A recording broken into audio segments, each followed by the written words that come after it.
milyen színű függönyt válasszunk.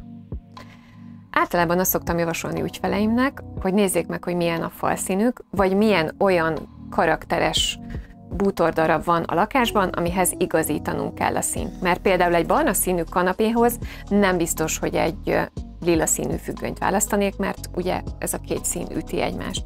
Megpróbálnék egy színben harmonizáló függönyt keresni, ami mondjuk az egyik legkarakteresebb bútorelemmel összehozható. Lehet az akár egy nagyon erős, karakteres színű vagy mintájú szőnyeg is, amihez ki kell választanunk a megfelelő színű függönyt.